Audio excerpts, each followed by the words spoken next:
Taman stood in the center of the massive chamber and felt the weight of 1,000 alien eyes watching him. The Galactic Council hall stretched up so high that he could barely see the ceiling through the swirling mists of different atmospheric requirements. Each species had their own section with their own air and gravity, but they all looked down at him with the same expression of disgust and fear. He wore his best diplomatic uniform, the one with all the medals and ribbons that meant nothing to these creatures. His hands stayed steady at his sides, even though his heart beat fast enough to power a small ship.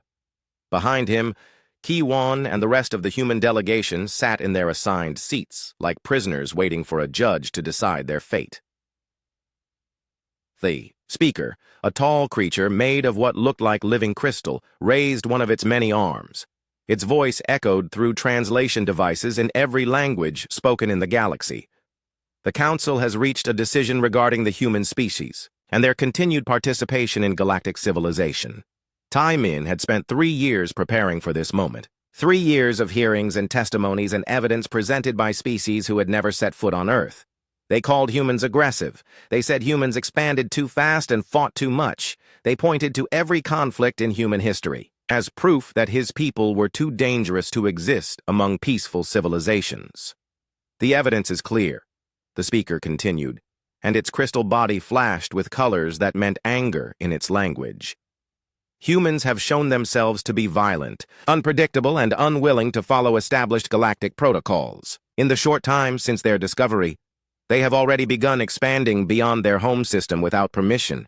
They build weapons instead of art. They prepare for war instead of peace. Ki-Wan leaned forward in his seat. The old diplomat had served Earth for 40 years and had never failed to find the right words for any situation. But now he looked tired and defeated. The past 3 years had aged him more than the previous 20. Furthermore, the speaker's voice grew louder, humans have demonstrated an alarming tendency toward independent thought and action. They refuse to accept the wisdom of species who have maintained galactic peace for over 10,000 years. They question decisions that have kept our civilization stable since before their planet developed complex life. The crystal being turned its attention directly to Tai Min. Ambassador, do you have anything to say before we announce our verdict? Tai Min took a deep breath. He had prepared a speech about human potential and the benefits of diversity in galactic civilization. He had statistics about human achievements and contributions. He had passionate arguments about the value of different perspectives and the dangers of stagnation. But looking at the alien faces around him, he realized that none of it would matter. They had made their decision long before this trial began. We are what we are, he said simply. We cannot change our nature any more than you can change yours. But we have always been willing to learn and grow. If you give us the chance, we will prove that humanity can be a valuable part of this galaxy. The speaker made a sound that the translators interpreted as laughter, but not the good kind. Chance. Humans have had their chance. The destruction of the Theta Centauri research station. The unauthorized colonization of 17 systems, the development of weapons technology beyond approved parameters, the refusal to submit to proper behavioral modification protocols. Around the chamber, representatives of different species began to make noises of agreement. The Vorthak, with their crystalline bodies, chimed like broken bells. The Nemarians, floating in their gas-filled spheres, changed colors to show approval. The Kelthans, half machine and half biological, clicked their mechanical parts in rhythm. The verdict is unanimous, the speaker announced. Humanity is hereby banned from all galactic civilization. They will be confined to their home system, under a complete isolation barrier. No ship will enter or leave Sol space. No communication will be permitted. Humanity will remain isolated until they learn to overcome their violent nature or until they destroy themselves trying. The words hit Tai Min like a physical blow. Complete isolation meant no trade, no technology exchange, no cultural contact. It meant humanity would be alone in the universe, cut off from everything they had dreamed of since first looking up at the stars. Ki-Wan stood up slowly. You are making a mistake, he said, and his voice carried the authority of decades of diplomatic experience. Humanity has much to offer this galaxy. Our different perspective, our creativity, our willingness to take risks that others will not. You are throwing away something valuable because you are afraid of something different. The speaker's crystal body flashed bright red. "We are not afraid. We are wise. We have seen species like yours before. They always bring chaos and destruction. The isolation will begin immediately." Across the chamber, technicians began activating controls. Tai Min felt a strange tingling in the air as massive energy systems came online. The isolation barrier was not just a simple force field. It was a complex web of space-time distortions that would make it impossible for anything to cross the boundary around Sol system. As the humans were escorted from the chamber, Tai Min caught sight of Do Hyun in the observer section. The intelligence officer was pretending to look defeated like the rest of them, but his eyes held a different message. For months, Do Hyun had been monitoring council communications through methods the aliens did not know existed. What he had learned would have changed everything if the council had been willing to listen. The aliens were not just afraid of human aggression. They were afraid because they knew something was coming, something from outside the galaxy that made human violence look like children playing with toys. The isolation barrier was not just meant to keep humans in. It was meant to keep something else out, something the council had been hiding from for thousands of years. But Do Hyun had also learned something else. The council planned to deal with the human problem permanently. In 50 Earth years, when they had built enough firepower and developed better weapons, they would return to Sol system and finish what the isolation barrier had started. As the barrier sealed into place around Earth's solar system, cutting humanity off from the galaxy that had rejected them, none of the alien species realized what they had just done. They thought they were protecting themselves from human violence and unpredictability. They believed they were maintaining the peace and stability that had defined galactic civilization for millennia. Instead, they had just given humanity 50 years to prepare for war. 50 years to develop in isolation, free from galactic oversight and restrictions. 50 years to become something that no alien species had ever encountered before. And in the deep laboratories on Earth, Sora was already beginning to discover that the isolation barrier was affecting human development in ways no one had expected, ways that would change everything. 25 years had passed since the galaxy went silent. Wu Jin stood at the observation deck of Luna Station and stared out at the shimmering wall of energy that surrounded their solar system. The barrier looked beautiful from a distance, like aurora lights dancing between the stars. But he knew it was their prison.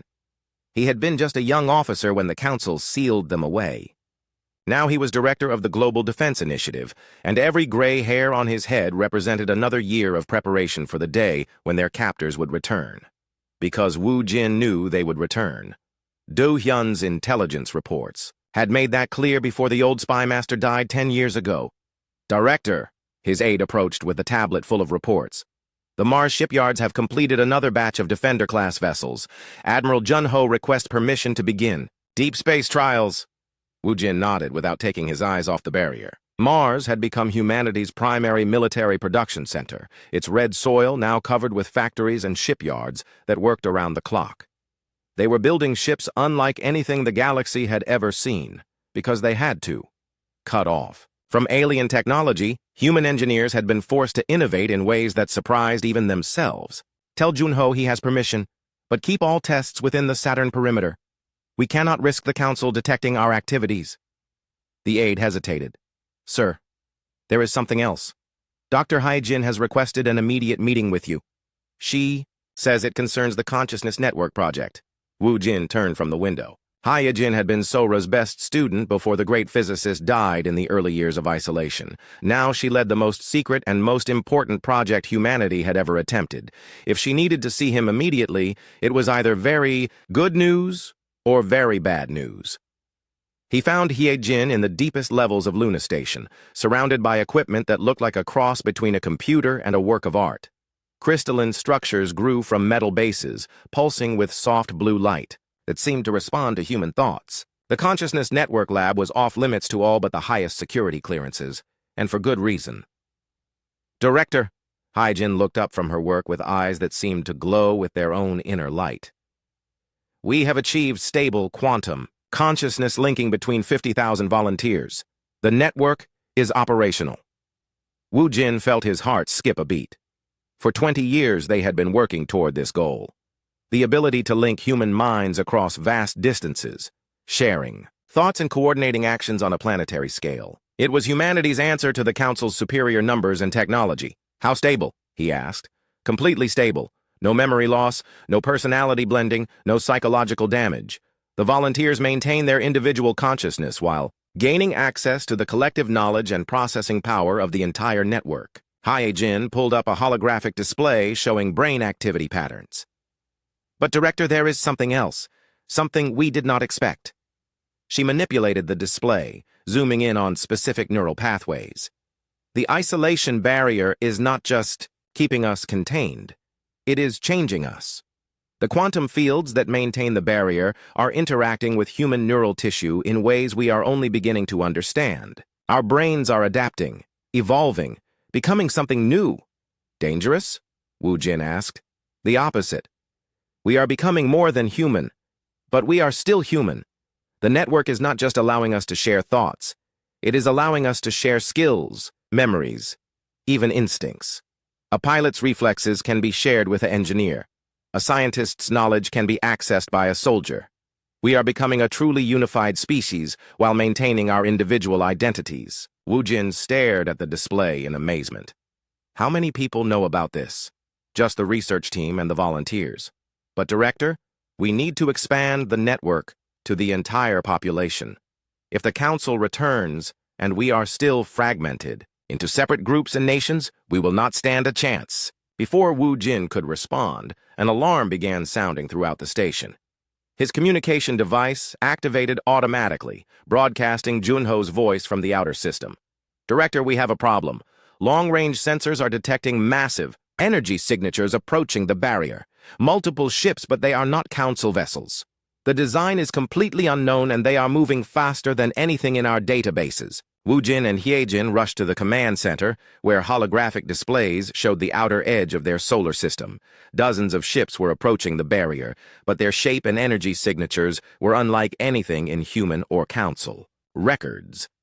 They looked organic, as if they had been grown rather than built, with surfaces that seemed to shift and flow like living tissue. Get me a direct link to Earth Command, Wu Jin ordered, and patch in all senior staff. We need to know what we are dealing with. Within minutes, voices from across the solar system were connected through quantum communication links. Military, commanders, scientists, political leaders, all trying to understand what they were seeing. Mine's voice came through from the Deep Ocean Research Station. Director, I have been studying the artifacts we found in the Pacific trenches. The ones that Sora discovered before she died. I think I know what those ships are. Explain. The artifacts are not human or Council in origin. They are much older, from a species that existed before the current galactic civilization. The inscriptions warn of something called the Devourers, beings that consume entire civilizations and turn them into extensions of themselves. The command center fell silent as the implications sank in. Junho's voice came through the speakers, tight with tension. The unknown ships have stopped at the barrier. They are not trying to break through. They are studying it. Can they break through? Wu Jin asked. Unknown. But Director, there is something else. I am detecting energy signatures consistent with Council technology approaching from the opposite direction. It looks like a full battle fleet, but they are running. Whatever those organic ships are, the Council is afraid of them. Hyejin grabbed Wu Jin's arm. The barrier is not a prison. It is a refuge. The Council did not just want to keep us isolated. They wanted to keep us safe from something they knew was coming. As if summoned by her words, a Council transmission broke through their communication systems. The signal was weak and distorted, but the message was clear. It was a general distress call, broadcast to all species in the galaxy. The Devourers have breached the perimeter. Repeat, the Devourers have breached the galactic perimeter. All species are advised to seek immediate shelter in designated safe zones. This is not a drill. The ancient enemy has returned. Wu Jin looked around the command center at the faces of his staff. For 25 years, they had prepared for war with the Council.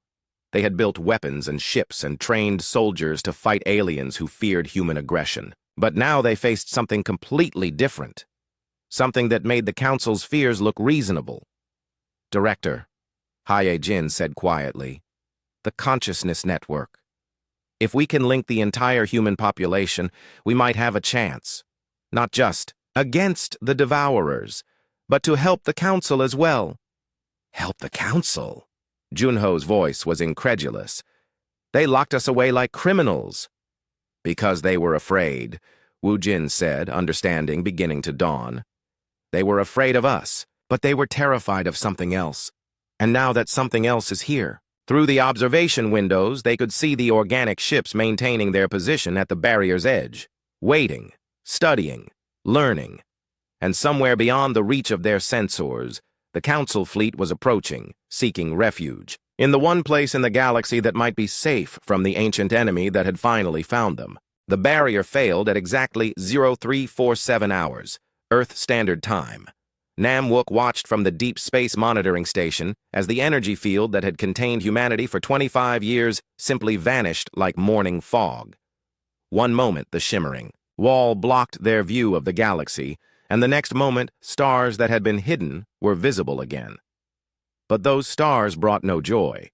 Approaching from 17 different vectors were ships that defied every principle of physics and engineering that humans understood. The Devourer vessels moved through space like living creatures swimming through water, their organic hulls pulsing with bioluminescent patterns that hurt to look at directly. "Contact Earth Command," Namwook ordered his technicians. "Tell them the isolation is over, but we have bigger problems now." The communication arrays that had been silent for a quarter century suddenly burst to life with signals from across the galaxy. Most were automated distress beacons marking the locations of dead worlds. Others were desperate pleas for help from the few surviving Council fleets. But the most shocking transmission came from a familiar source. "This is Admiral Veltar of the Council Emergency Fleet." The crystalline being's voice crackled through the speakers. "We are requesting immediate sanctuary in Sol system. Our forces have been decimated. The Devourers have consumed the Centauri cluster, the Vega colonies, and the core worlds of 3 Council species. We estimate total galactic population loss at 60% and rising." Yoon Soo, Earth's Prime Minister, took the transmission from her emergency bunker deep beneath the Australian continent. She had been a junior diplomat during the original trial, and now she faced a decision that would determine the fate of both humanity and what remained of galactic civilization. "Admiral Veltar," she said, her voice steady despite the magnitude of the moment. "This is Prime Minister Yoon Soo of Earth. 25 years ago, your council declared humanity too dangerous for galactic society. You sealed us away like criminals. Now you come seeking our protection. Why should we help you?" The response came after a long pause. "Because we were wrong. Because the real enemy was never humanity. Because you are the only species that might be able to stop them." As if summoned by those words, Dongmin's voice crackled over the fleet communication network. The Admiral was leading humanity's first open space operation in decades, positioning their new ships between Earth and the approaching Devourer forces. "Prime Minister, I am seeing things out here that make no sense. The Devourer ships are not just vessels, they are ecosystem. Each one contains the absorbed biomass and technology of multiple species. I am detecting energy signatures from Vorthak crystal technology, Nemarian gas manipulation systems, and Kelthan biomechanical integration. These things do not just destroy civilizations, they absorb them and make them part of themselves." Hanul, working frantically in her xenobiology lab, confirmed what everyone had begun to fear. The samples brought by fleeing Council ships told a horrifying story. The Devourers did not simply kill. They consumed everything that made a species unique and incorporated it into their own collective consciousness. Prime Minister Hanul reported, "The biological samples show evidence of forced evolution. The Devourers take the best traits from each species they consume and add them to their own capabilities. They are not just an invasion force. They are a universal predator that grows stronger with every victory." Yoon Soo closed her eyes and made the decision that would change everything. "Admiral Veltar, you and your surviving forces are granted temporary sanctuary in Sol system. But understand this. We are not the same species you locked away 25 years ago. We have changed, and we have prepared. If we are going to fight these Devourers, we fight as equals or not at all." The first Council ships began arriving within hours, their hulls scarred and their crews traumatized by what they had witnessed. But what shocked the alien survivors even more than human willingness to help was what humanity had become during their isolation. Wu Jin met with the council commanders in the repurposed Luna Station conference room. The aliens stared in amazement at technology they did not recognize and could not understand. Human ships that moved without visible propulsion systems, communication networks that operated faster than light without using any known method. Most disturbing of all, humans who seemed to share thoughts and coordinate actions without speaking or using any detectable communication method. "How is this possible?" asked Commander Thelnox of the surviving Nemarian fleet. "Your technology was primitive when we isolated you. These capabilities exceed our most advanced systems." "Isolation forced us to innovate," Wu Jin replied simply. "When you cannot rely on others, you must rely on yourself. When you cannot use established methods, you must create new ones." But the real shock came when Jin demonstrated the consciousness network to the alien commanders. In a secure conference room, she linked the minds of 50 human volunteers and then extended the network to include one willing Vorthak crystal singer. The result was unlike anything the galaxy had ever seen. The combined consciousness was not a loss of individuality but an amplification of it. Human creativity merged with Vorthak harmonic resonance to create something entirely new. Strategies and solutions emerged from the linked minds that no single species could have conceived. "This is impossible," whispered the crystal singer after the demonstration ended. "Our researchers spent millennia trying to achieve stable consciousness, linking between different species. It always resulted in madness or death." "Perhaps," Jin suggested gently, "your researchers were trying to force compatibility instead of allowing it to develop naturally." Meanwhile, reports were coming in from around the galaxy that painted an increasingly desperate picture. The Devourers were not just consuming individual worlds, they were systematically destroying the infrastructure that held galactic civilization together. Trade routes, communication networks, research stations, all were being targeted and absorbed. Dong Min, studying the tactical data from his flagship, began to understand the true scope of the threat. "They are not just random destroyers," he reported to the Emergency Council. "They have a strategy. They are cutting off escape routes and communication links to isolate each species before consumption. They have been studying galactic civilization for a long time."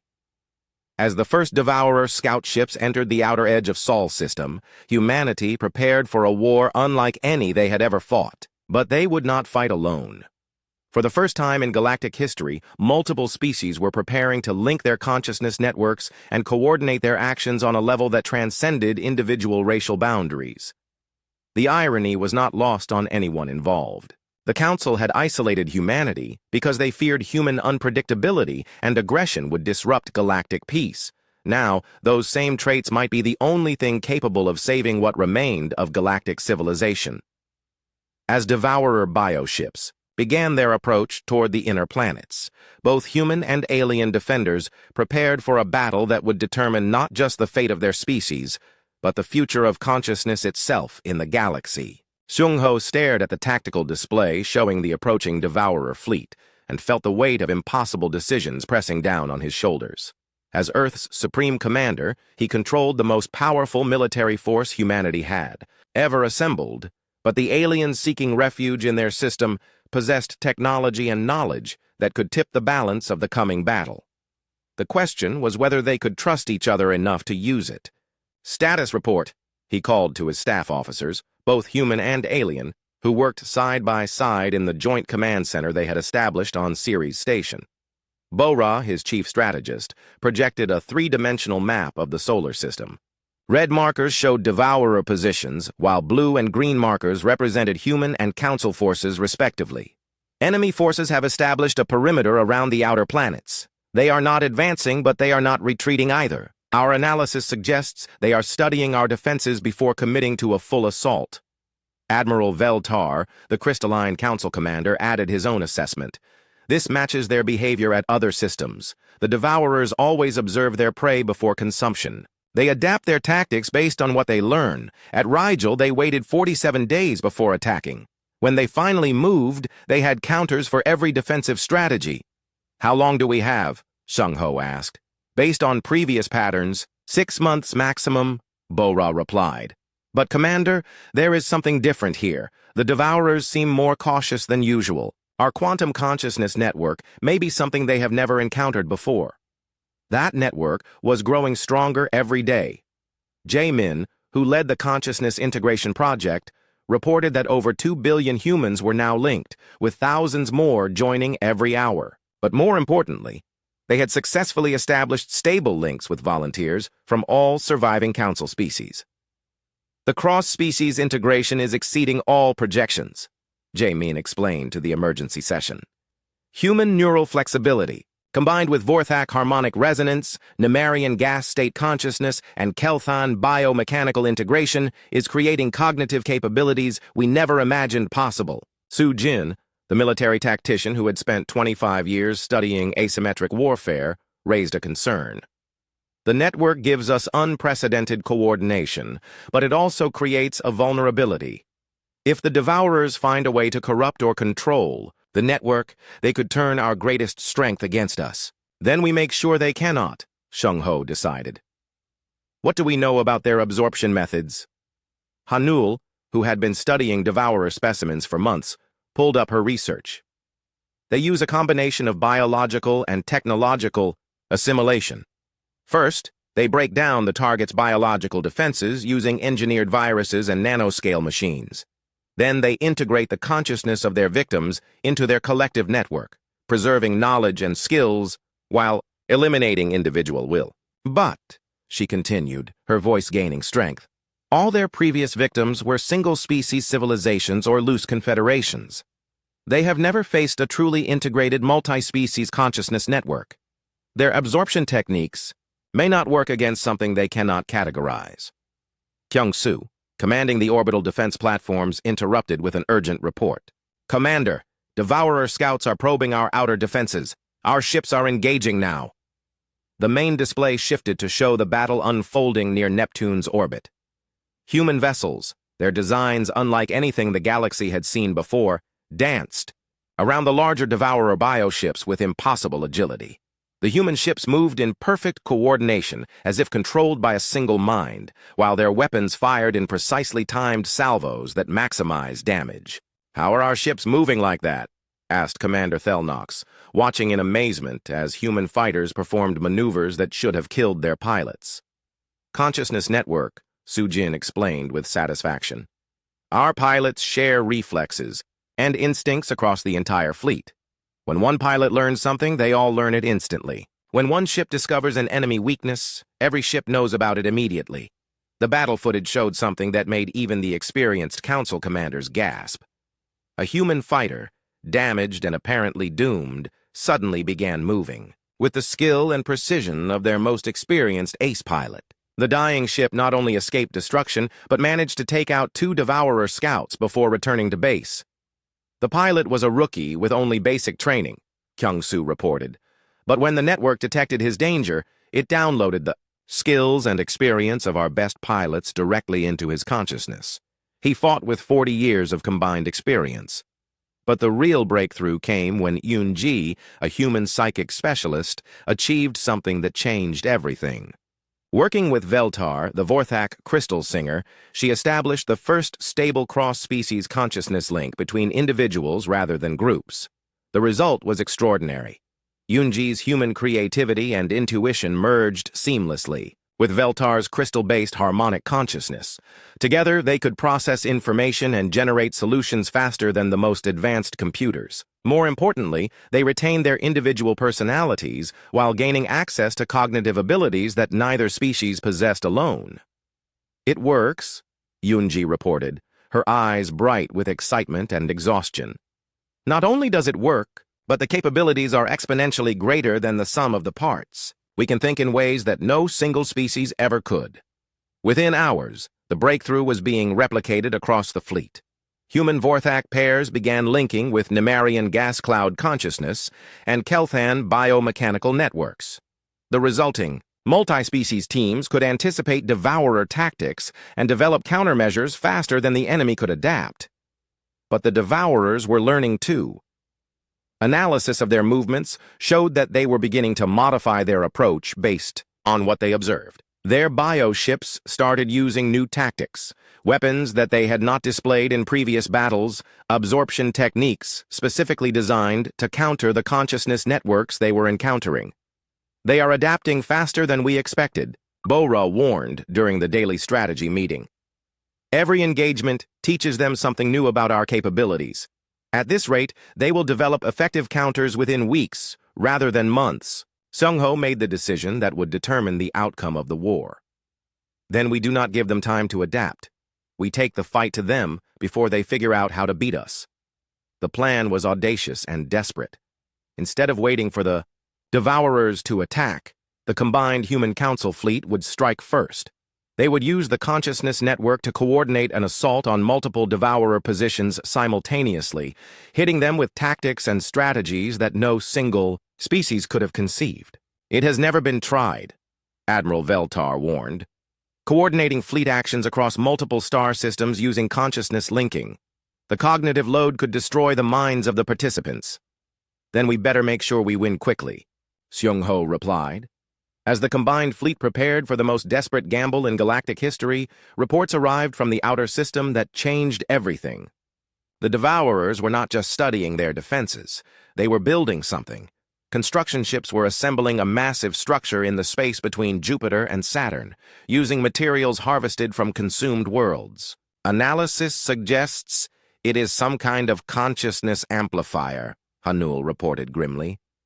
If they complete it, they may be able to overwhelm our network with the combined consciousness of every species they have absorbed. The race was on. Either the combined fleets would destroy the Devourer forces before they could complete their construction, or the galaxy would face an enemy enhanced by the stolen minds of billions of victims. In-ho felt the weight of 3 billion linked minds as he guided the combined consciousness network into the quantum realm where the final battle would be fought. This was not a conflict of ships and weapons, but a war between different concepts of existence itself. The Devourers had spent eons perfecting the art of absorption and assimilation, turning the diversity of galactic civilization into a single, unified hunger. Humanity and their alien allies represented something the Devourers had never encountered: voluntary cooperation that enhanced rather than erased individual identity. Network stability at 97%, Young Mai reported from the consciousness monitoring station. Her voice reached him not through speakers but directly through the quantum link that connected every participant in the battle. All species integration nominal. We are ready for full engagement. The Devourer consciousness amplifier hung in space like a twisted cathedral made of living metal and absorbed biomass. Its completion would give the enemy access to the stolen minds of every civilization they had consumed, creating a collective intelligence that could overwhelm any conventional defense. But the structure was also their weakness, requiring constant attention from Devourer command minds to maintain stability. Initiating consciousness assault, In-ho announced to the network. Remember, we are not trying to destroy their minds. We are trying to free them. The attack began in dimensions that physical eyes could not see. Human creativity and intuition merged with Vorthak harmonic resonance to create patterns of thought that disrupted Devourer control systems. Nimarian. Gas state consciousness flowed through the enemy network like smoke through cracks, finding weaknesses and exploiting them. Kelthan biomechanical integration allowed the Allies to understand and counter the hybrid technology the Devourers used to maintain their absorbed victims. But the most important weapon was something uniquely human: the ability to inspire hope in impossible situations. As the consciousness battle raged, young Mi detected something extraordinary happening within the Devourer network. Commander, I am reading consciousness signatures that do not match Devourer patterns. The absorbed minds are still present, still individual. They have been suppressed, not destroyed. In-ho understood immediately. They are still fighting. After all these years, the victims are still resisting. We just need to give them a chance to break free. The strategy shifted from assault to liberation. Instead of attacking the Devourer control systems directly, the Allied Consciousness Network began broadcasting something the enemy had never encountered: the concept of voluntary cooperation. They showed the absorbed minds that unity could exist, without domination, That strength could come from diversity rather than uniformity. The response was immediate and overwhelming. Across the Devourer fleet, absorbed consciousness began to reassert their individual identities while maintaining connection to each other. The enemy's greatest strength became their greatest weakness as their own victims turned against them. From within, Devourer command structure is collapsing, Sang-Min reported from the historical analysis station where he documented every moment of the unprecedented battle. Their consciousness amplifier is overloading. The absorbed minds are rejecting forced assimilation and demanding individual recognition. In space, the physical battle was reaching its climax. Devourer bioships that had been moving in perfect coordination suddenly began to operate independently as their absorbed crews fought for control. Some ships turned on each other as different absorbed species tried to seize control. Others simply stopped functioning as their hybrid crews became paralyzed by conflicting commands. The consciousness amplifier, deprived of the unified will needed to maintain its structure, began to tear itself apart. Centuries of stolen knowledge and absorbed technology were released in a cascade of liberation that lit up the solar system with energies that transcended normal physics. "It is working," Inho announced to the network. "But we need to maintain the broadcast. Every freed consciousness must be given a choice. Join us voluntarily or return to their own people. No forced assimilation, no absorption without consent." The final Devourer construct was neutralized not through superior firepower, but through something they could not understand or adapt to: forgiveness. As each absorbed consciousness was freed, the Allied network offered them sanctuary and healing, rather than revenge. The last Devourer command minds, faced with a choice between destruction and voluntary cooperation, chose cooperation. In the aftermath of the battle, Jiho found himself in the position he had never expected to hold: Earth's ambassador to a reformed Galactic Council. The old council chambers on Nexus Prime had been destroyed in the Devourer advance, so the new meetings were held on Luna Station, in facilities designed to accommodate both individual species and the consciousness networks that had become the new foundation of galactic civilization. "The question before us," Jiho addressed the assembled representatives, "is not whether we will work together, but how we will work together. The consciousness networks have proven that cooperation enhances rather than diminishes our individual capabilities. But participation must always be voluntary.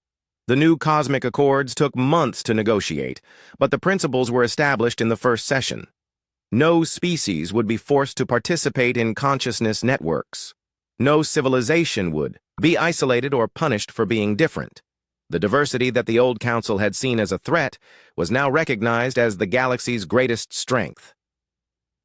Moon Young, as director of the new Interspecies Cooperation Institute, worked to establish the frameworks that would allow different species to collaborate while maintaining their unique characteristics. The Institute's first project was the development of hybrid technologies that combined the best innovations from each species without requiring any of them to abandon their traditional methods.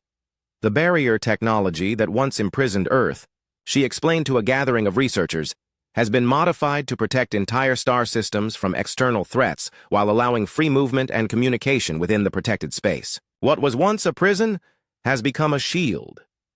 The transformation was remarkable. Within 5 years of the Devourer defeat, galactic civilization had been rebuilt on principles of voluntary cooperation and mutual respect. Trade routes were re-established, but now they carried not just goods but ideas and cultural exchanges. Research stations were rebuilt as collaborative efforts where different species worked together to solve problems that no single civilization could address alone. Most importantly, the consciousness networks that had saved the galaxy became the foundation for a new kind of interstellar democracy. Decisions were made not by distant councils or authoritarian rulers, but by voluntary networks of individuals who could share perspectives and find solutions that worked for everyone involved. Earth stood at the center of this new order not as conquerors or rulers, but as the species that had demonstrated that strength could come from unity without uniformity. The planet that the Council had once considered too dangerous for galactic society had become the model for how different civilizations could work together while maintaining their individual identities. As Jiho stood in the observation deck of the new Luna station and looked out at the stars that were no longer hidden behind barriers, he reflected on the ultimate irony of their situation. The Council's attempt to isolate Earth had not just failed, it had created exactly what the galaxy needed to survive. 50 years of forced self-reliance had transformed humanity into the one species capable of bringing true unity to a fractured universe. The barriers that had once separated Earth from the galaxy were now used to protect the new civilization from external threats, and at the heart of it all, the consciousness networks continued to grow and evolve, connecting minds across vast distances and creating possibilities that no single species had ever imagined. The galaxy had learned that diversity was not a threat to be contained, but a strength to be celebrated and protected.